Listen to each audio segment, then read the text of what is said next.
Welcome to the Rimworld mod rundown. We'll be taking a quick look at what you can expect to see from Vanilla Quests Expanded, the generator. For starters, you'll need the additional workshop content, Vanilla Expanded Framework and Harmony. Whilst not required, this mod does have a pretty unique interaction if you're using Ideology. Today we roam the still, cold world with no horizon in sight. We bid farewell to plenty. For those of us who remain, comes the time to adapt. The generator is the first release for Vanilla Quests Expanded, adding 4 main quests, 3 side quests, an upgradable generator, some new backstories, a unique pawn, a unique piece of clothing, many new visual props, and, if you're using Ideology, a new meme and the presets to go with it. This mod is going to be immediately familiar if you've played Frostpunk, as the name The Generator doesn't relate to this mod including a quest generation system. It's focused around a power generator. Now, in covering a mod like this, where the primary focus is a new and unique chain of quests, it's obviously going to come with some pretty heavy spoilers. On the other hand, if you are intentionally watching a video that explains the mod, rather than just playing it for yourself, I'm going to go out on a limb and assume that you're not worried about them. How do we go about breaking this mod down then? I'll do my best to go over the most likely progression of events for most players and how that translates into gameplay, which makes the first step for everybody travelling across the world for the unfinished prototype quest. This will appear in your log within the first 60 days of starting a colony, but it usually appears within 30 or so. This quest will never expire, so you're in no rush to complete it either, as you'll usually find the distance you're expected to cover isn't exactly a trivial matter, especially if you're playing with larger world generation.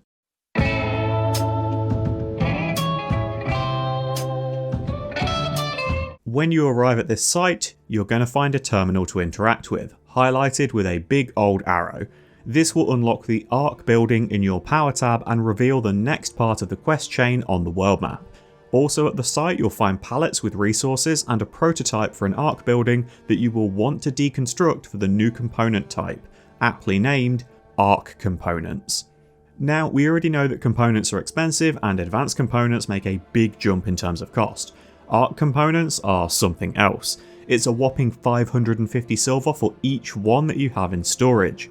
You'll also see that to build your own arc, you're going to need 5 of them, with it extremely unlikely that you're going to have 5 on hand at this point in the game, not even mentioning the additional steel and normal component cost that goes with it too. But given that you do have access to it, let's go over what is likely going to be holding you back from making use of it right now. The first and possibly most important part to consider about the Arc is that colonists cannot build it freely. Knowledge of structures like this just aren't commonplace, and it's something that builders will either need to gather first-hand experience of, or start with a backstory that provides them prior encounters with Arcs. So at this stage, having only completed the first quest step, if you don't have anyone in your colony with a backstory from Vanilla Quests Expanded, even if you somehow had all of the Arc components ready to go, you will still be unable to build this generator. Your colonists simply lack the technical know-how to put all the pieces together. Builders gain the ability to work on an Arc by visiting a quest site related to the generator line and studying the reactors that are there.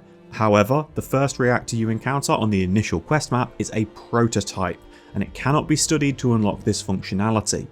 Ultimately, this likely means that for most players, outside of incredibly lucky component rolls or trades, and a colonist with exactly the right background, you will not be able to successfully build the Arc after only completing the first quest.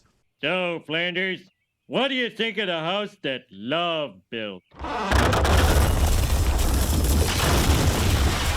Oh, shoot. Given that we're likely following the route of progression then, it's time to go and do step 2 of the quest. This map will have considerably more parts that you will need to study. It also comes with man-hunting animals present that pose a threat to your explorers. I mean, it's the most minor threat possible, but it is still a minor amount of danger.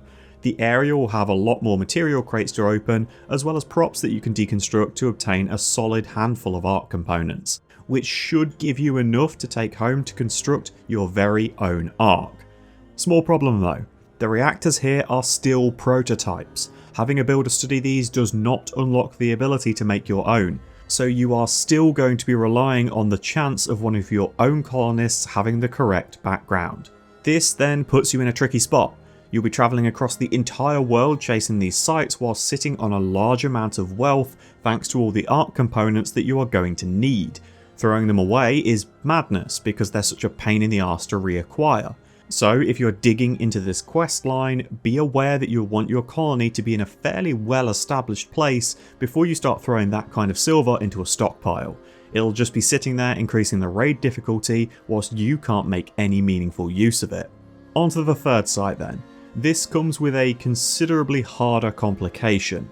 If you've ever completed any relic quest lines from Ideology, you might be familiar with these threats. A tribe full of bungers are worshipping what you need, and they will not tolerate you dicking around at their holy site. Because these defenders are initially neutral to your presence, they do not scale with your current colony strength. That means if you're rushing to do these quests as soon as they appear, and only had to deal with a handful of manhunting rabbits at the prior site, this is going to be significantly more of a challenge. You'll need a fairly dedicated strike force to outrange and overpower the potential wave of tribals that will come your way. As soon as you start trying to study the research terminal for this quest, all of the locals will turn hostile, and reinforcements may be called in too. So as brutal as it might seem, you'll want to get the drop on them and open fire whilst you have the stronger position, rather than walking into the belly of the beast.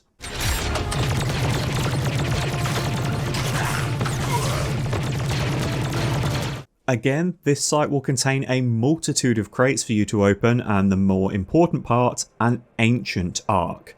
This can be studied by your builders to allow them to begin construction on one of your own.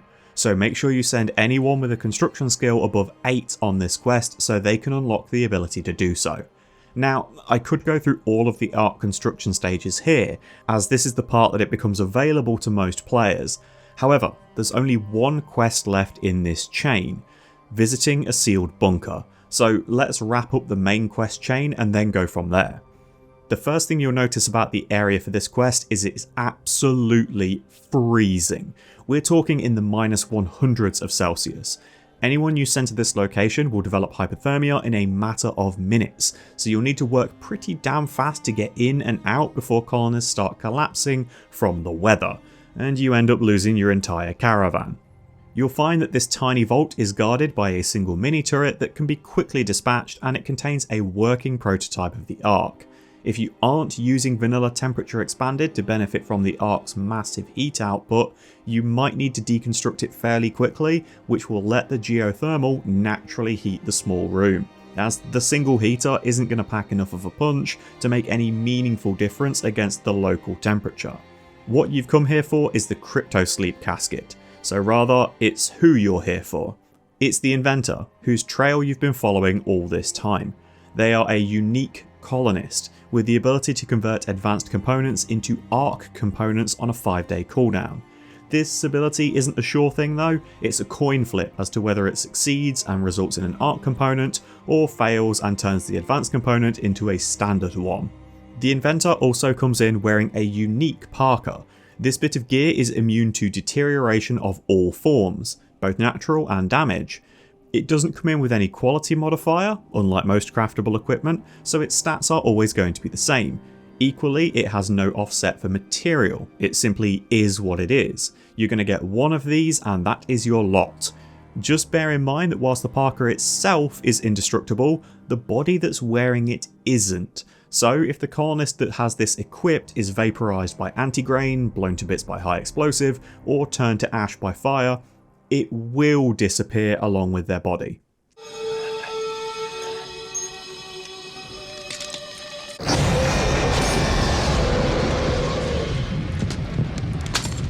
Let's cover the last of the mechanics tied to this Inventor then, before we do a deep dive into the Ark. If you rescue the Inventor and decide to build your own Ark, there is a 50% chance that they are going to turn on you. The way this is shown depends entirely on if you're using ideology or not, but this traitorous behaviour will not be an issue if you simply ignore making use of an Ark of your own. Without ideology enabled, the traitorous action is fairly straightforward. The Inventor will attempt to get to the Ark and sabotage it, destroying your hard work. It's up to you how you deal with the traitor. try to bring them down safely for recapture and re-indoctrin peacekeeping talks, or straight up removing their head from their body. If you're playing with ideology, it's significantly more underhanded. Rather than openly attempting to destroy the Ark, the inventor will instead spread an opposing ideology amongst your colony, causing a schism. This splits your colony across two different ideologies. This new ideology introduced by the inventor features the new meme, technophobia, to represent the overdependence and reliance on technology that they believe is leading the colony towards destruction. This comes with presets for Ark generators, making them abhorrent. Technology as a whole is rejected, research is not allowed, and turrets are prohibited. If you're wondering how a single person managed to convince half of a colony to actively work against their own best interests, I totally understand. I've looked at the world and asked myself that question quite a few times recently. The biggest threat that you'll face from colonists that swapped over to this ideology is that the majority of their mental breaks will become tantrums, with a focus being to destroy your technology, especially the Ark itself. Given how drastically different their viewpoints will be, it's almost assured that they will be at a low mood constantly, so these breaks are inevitable. It's time to expand your prison and remind them exactly what they were working towards in the first place.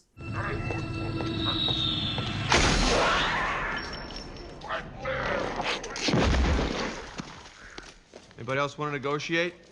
That leaves working on your own Ark and the 3 side quests to cover. Let's talk about the Ark then. Firstly, there is nothing stopping you from building multiple Arks. The main issue is going to be the resource investment needed to progress with multiple Arks.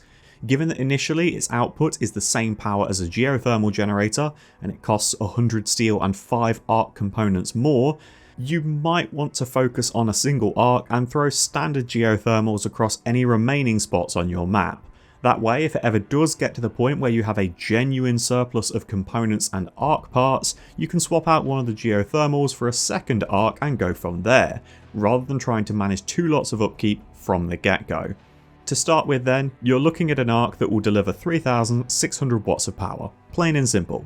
Provided it can operate for 3 days without interruption, you unlock the ability to upgrade it to a wood-fired Ark. This upgrade costs 200 steel and 4 more standard components. Again, builders will need to have studied an ancient Ark or possess the correct backstory to work on these upgrades too. Once the upgrade is complete, the Ark can now be loaded with up to 700 wood, which will grant it 15 days worth of burning. As long as the Ark is provided with wood to burn, it now outputs 5,600 watts of power. If it runs out of fuel, it drops back down to the standard 3,600. You'll notice that you can also now downgrade the Ark at any point should you desire. If perhaps you find it's rinsing through your wood stockpile and creating a demand that you just can't fulfill. If you manage to keep it burning and get through 700 units of wood though, you unlock the next stage. That 700 units will take 15 days minimum to burn through, so working with and upgrading an Ark is a very long-term project. It's something that you focus a colony around. This next upgrade adds an automated stoker, going from a wood-fired Ark to a wood-fueled Ark. This upgrade requires 400 steel and 8 more standard components. For some perspective, that is more expensive than a standard geothermal generator, and it provides less power than building an additional geothermal would. So if you're going to go balls deep on the Ark, definitely consider filling the other holes on your map first. Phrasing. Whilst the workshop page claims that this stage of the Ark has lowered fuel consumption, it's still burning 700 fuel for 15 days. You're just getting more output for that burn, with it providing an even 6,000 watts of power rather than the previous version's 5,600. The next stage needs you to burn 1,500 fuel in order to add energy circulators, so you're looking at just over 30 days before you can apply the next upgrade. This is going to take 450 steel and 10 standard components. Again, that is no small cost, but this is the first stage of upgrades that grants access to an ability for the Ark. You'll notice that the fuel is now also burning a little bit faster, with that 700 wood lasting just 10 days, but as standard it now provides 7,200 watts of power. If you hit the big shiny overdrive button, that will see the reactor burn through its entire 700 fuel stockpile in just 3.5 days, whilst outputting 14,400 watts of power, so twice the power for about 3 times the cost. If during this time of overdrive you run out of fuel in the Ark, it kind of wrecks itself. It causes a breakdown that's going to require Ark components to fix to bring the machine back into an operational state. Fortunately, the next stage of upgrading just needs it to run uninterrupted for 30 days, so if you don't have access to a lot of trees on your map, don't worry about the overdrive ability being a requirement to progress just yet. Installing the adjustable burn cylinders will take you to the final stage of this tier, the wood blasting arc, with this step needing 200 steel, 4 components and 1 arc component. Now you're actually getting into a prerequisite research requirements for the next upgrade too, as if you want to go any further you need to have biofuel refining. Whilst this upgrade doesn't increase the base power output of the Ark, it does equip it with the Ark tuning ability. This lets you push the Ark to 200% output, the same amount that was achieved by using an overdrive, with it burning significantly cleaner than the overdrive did. This grants a full stockpile of wood a little over 5 days worth of fuel. If you want to advance, as well as needing the biofuel research, you're also going to have to run the Ark at that 200% tuning without interruption for 12 days. This means at minimum you're going to need around 1,800 wood to achieve this, so you might be a little bit screwed if you're in a biome that isn't that rich in forests. Time to upgrade to a different fuel source then, with the chem fuel powered Ark core. This is a beefy upgrade to install. It takes 340 steel, 6 components and 4 arc components. Obviously you now have different methods of acquiring the fuel for this stage though. You could turn the wood that you were previously burning into chem fuel. You could make chem fuel from organic matter like meat or veggies, which is especially powerful if you're butchering raiders that are trying to destroy your power source. Of course, there are more traditional methods of gathering chem fuel too, if you want to keep a ranch full of exploding dickheads around the base and pray that none of them ever have a heart attack.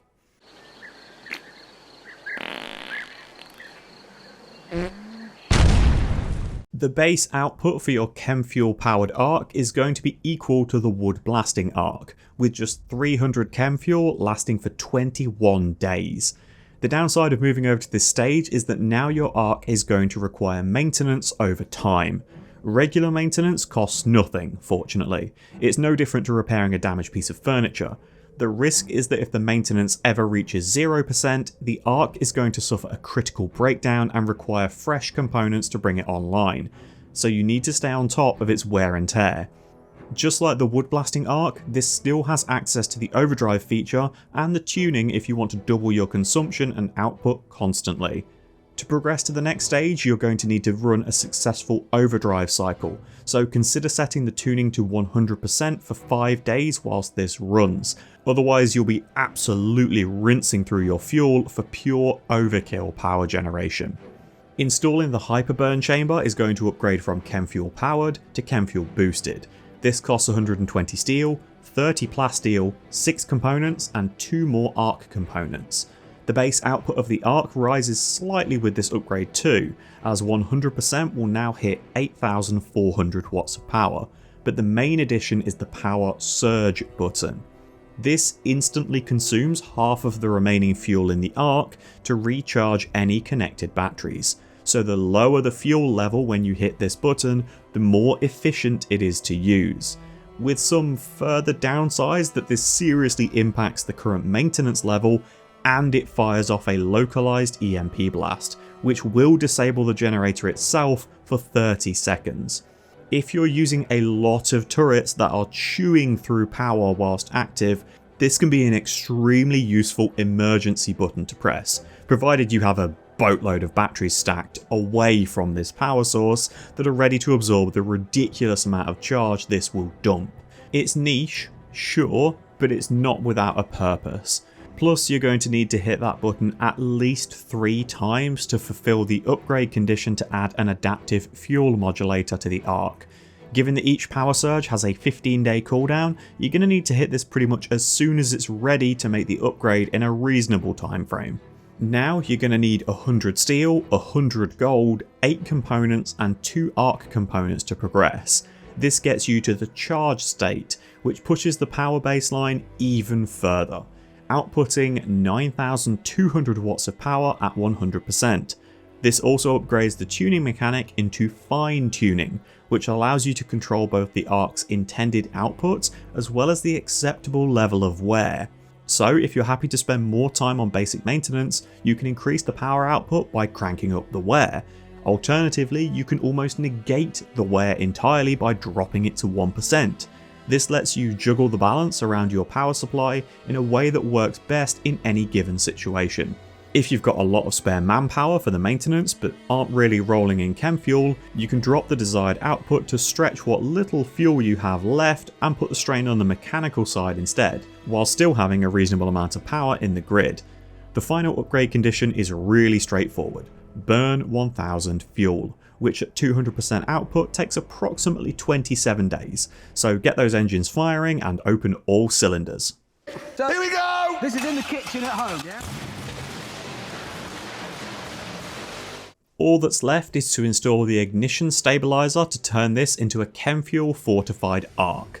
This takes 220 steel, 4 components and 1 arc component, so given the costs up to this point, it's honestly not that bad. This sets the power output to a nice even 10,000 watts and unlocks another new gizmo button for calibrate efficiency. This is one of the most powerful buttons available to the Arc. You'll want a decent bank of backup batteries to be able to make good use of it, as it will put the generator into a low power mode, with it only providing around 10% of the usual output and it lasts 24 hours. Once this low power cycle has completed, the Arc permanently gains 1% more output. Now, whilst 1% doesn't exactly sound mind-blowing, this ability is only on a 5-day cooldown, so that's 1 day spent in a low power mode, 4 days spent recharging batteries, and then you can rinse and repeat. If you're using this every time it comes off cooldown, at best you're getting 12 uses of this ability per year, with that 1% increase being additive, not multiplicative. So each time you're getting an additional 1% to the original base value of the generator, not 1% of what the power currently stands at. As fuel consumption doesn't change during this period of low power, it's worth preemptively lowering the power output before you run a calibration. That way it won't be churning through fuel in the background whilst providing very little electricity to the colony. Now comes the choice. You can either go the route of upgrading to a geothermal arc or a uranium powered arc, or you could simply keep it as a chem fuel powered one if you prefer. But why stop now? Both of these upgrades tie in with side quests that will start to be offered around 75 days after completing the main quest chain. These give you access to either the Abandoned Husk that provide many materials and arc components, as well as a chance to let other colonists study arcs so they can assist with upgrades and building, the Forsaken Ruins, which allows for the study of a uranium powered arc, unlocking the ability for you to upgrade your own along this path, as well as providing components, or lastly, the Seized Geothermal Site, that provides access to study a geothermal arc, as well as some more components too. All of these side quest locations will be guarded by pirates, so you are going to have to fight your way in to claim these rewards. As you'd expect, you're going to need the corresponding research projects complete to perform these upgrades too, with the geothermal arc requiring the geothermal power project, and a uranium powered arc needing the Starship reactor research, which is considerably further down the tech tree. Now, whilst you can drop back down to a chem fuel powered arc if you wanted to change direction later on, basically make sure you pick the direction you want to go correctly the first time, because rolling back these upgrades is awful, and you get none of your investment back either. The first step of the geothermal upgrade requires 300 steel, 8 components and 4 arc components, and it sets the power to 7,200? Yeah, you drop 2,800 watts of power by picking this upgrade path. Wow, this tastes awful! Of course, there are going to be some pretty big upsides to this. First of all, it stops the arc from consuming any fuel. No more wood, no more chem fuel, it just works. To counterbalance this though, the maintenance loss is significantly greater on a geothermal arc. Thankfully, anyone with a passing knowledge of construction will be able to aid in repairing it, thanks to some of the functionality coming from the geothermal research project. The biggest difference you're going to notice with this generator is the change to gizmo buttons. Now there's only 2, Calibrate efficiency for that 1% repeatable bonus, which you may notice has been maintained through this upgrade stage, so any calibrations conducted on your chem fuel arc do carry over to the next phases. Then you have the pressure tuning gizmo. This works like the regular tuning on the old arc, so you're lacking the precision elements to offset consumption against maintenance. Now output and maintenance are tied together again. Given that the geothermal already degrades at quite a rapid pace, be careful about pushing it too hard too fast. To upgrade it further, it's really simple though. 15 days of uninterrupted operation. Now you can install the vent booster. It requires 200 silver, 100 steel, 4 components and 2 arc components. This will progress the arc to the steam powered stage, which sees the base power output increase to 8600. It also unlocks the Steam Boost gizmo, which you'll need to activate 3 times to unlock the next upgrade. The Steam Boost is going to last for 5 days, increasing the overall output of the arc by about 20%, with no downside. Due to how hot the geothermal arc becomes during this, the parts used for it take about 15 days to cool down. It's technically 10 because the cooldown begins immediately when you hit the button, and the effect itself runs for about 5 days. That means 45 days before you're going to be able to install the pressure surge protectors. This upgrade needs 200 steel, 4 advanced components and 1 arc component, so the price has jumped pretty significantly. Fortunately, the base power is back to 10,000 watts, so it's equal to the top tier chem fuel arc again, with none of the fuel consumption. Best of all is that the thermal vent arc, as it's now known, no longer suffers critical breakdowns that require arc components to fix. Now any breakdowns it experiences work exactly the same as another electrical device in your colony. Of course, standard maintenance is still free to do. This just runs less risk if you're really straining the machine, running it at 200% all the time. For the final step in the geothermal upgrade, the arc simply needs to operate for 10 days without interruption, possibly one of the easiest things to achieve since the very first upgrade. So finally we can install flow regulators to upgrade it to the final form of a heat powered arc. This needs 400 steel and 4 advanced components, but no more arc components in sight. This adds one new passive feature to the arc as well, in that it's no longer affected by solar flares. Of course all the things it's likely powering will still shut down, but the generator itself will never stop running. It also gives you access to one final gizmo button. As well as being able to calibrate efficiency for that 1% boost to power output, you can now calibrate components. Doing this forces the arc to break down, which thanks to the previous upgrade only takes a normal component to repair.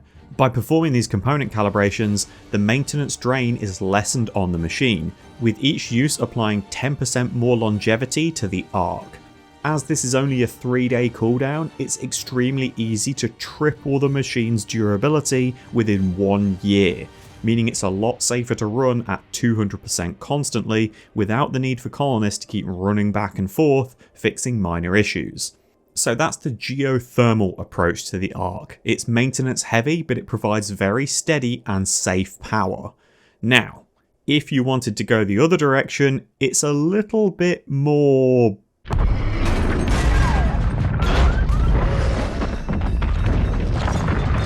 We're going to jump back to the last stage of a chem fuel arc and upgrade it to a uranium powered arc instead. The first step needs 100 plasteel, 50 uranium, 6 advanced components and 6 arc components. You can probably guess by the cost that this is going to be a little bit more punchy. The uranium powered arc works differently in terms of its output and maintenance needs. The power generation is directly tied to how much fuel is inside the arc, with the fuel of choice being uranium. This can reach higher output than the fully upgraded geothermal arc at its very first rank, but only if you're keeping it stocked to the brim constantly. The less fuel it has stored, the lower the power output becomes. Not only that, the lower the drain rate becomes on that stored fuel too. So if you're aiming to keep your arc half full, it outputs significantly less power, but it doesn't burn through uranium on a daily basis. This ties in directly to how quickly the need for maintenance drops too. The more fuel is being consumed, the faster it depletes, with a breakdown being replaced with a nuclear explosion. Not really something your colony can bounce back from. The upgrade condition for this one is tricky. You need to completely burn all of the fuel so you can hit the restart button on the Ark. Of course, the lower the fuel goes, the longer it lasts. So getting through the initial chunk of uranium is easy, but it gets much harder as it's taking multiple days to burn even a single unit of it towards the end, all whilst the Ark itself is barely providing enough power to run a single heater. You're going to want to make liberal use of the overdrive button. It significantly increases the fuel consumption. Now, once you've been able to hit your restart button, it's time to add a uranium enrichment chamber. It takes 50 plasteel, 100 steel, 2 advanced components and 2 Arc components. It allows for twice as much uranium to be stored in the Ark, with 100 uranium providing 50,000 watts of power at a drain rate of 8 per day. So it's going to be tricky to keep that going for a long time unless you're scanning for resources and using deep drills constantly. Much like the other Arks, you get access to calibration tools for this one too. Calibrating the fuel rods reduces the fuel consumption rate by 10% each time it's performed, but it also completely shuts down the Ark for 24 hours whilst performing them.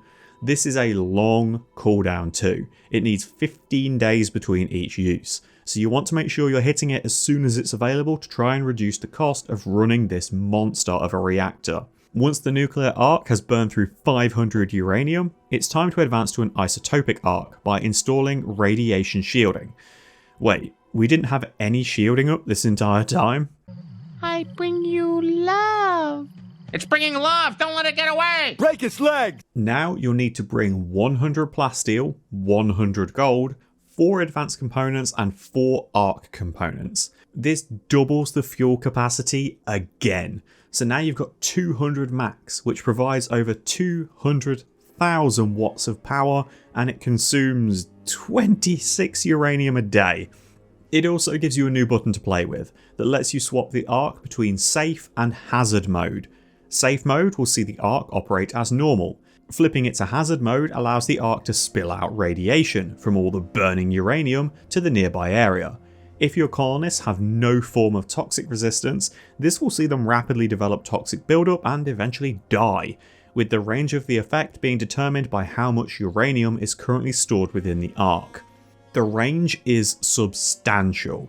If you go purely by the visual glow of the Ark, you'll be caught out when people halfway across the map suddenly start collapsing or straight up dying. It does provide some potential for a base defense though, provided you can situate it correctly and loop-de-loop enemies around it. Unfortunately, you're going to need to trial and error the safe level of fuel for your colony so that the Ark can operate in hazard mode for 60 days in order to complete the final upgrade. So either get a whole bunch of toxic resistor gear or implants, or lower the level of stored uranium to keep its radius down.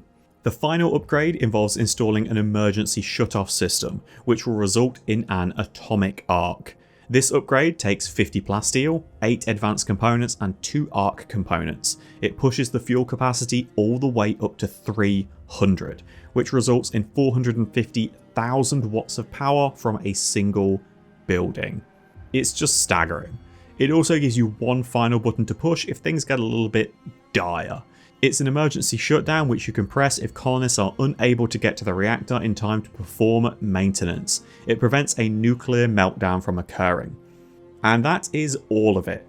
I'm a little bit bummed out from two things with this mod, but it's super nitpicky. Firstly, I'd have loved if it came with a starting scenario that guaranteed a spawn with a geothermal and maybe an arc husk right in the centre of the map. So you've got a reliable Frostpunk-esque looking colony to work with that builds entirely around the arc generator. Give it a permanent temperature modifier that runs throughout the game and lowers global temperature by 10 degrees every year. Yes, you can edit a starting scenario for yourself and spawn one with a quest site right in the centre of your map, but something themed around it specifically with a hazardous condition would have been neat. Secondly, I wish that the nuclear arc going boom flooded the map with pollution.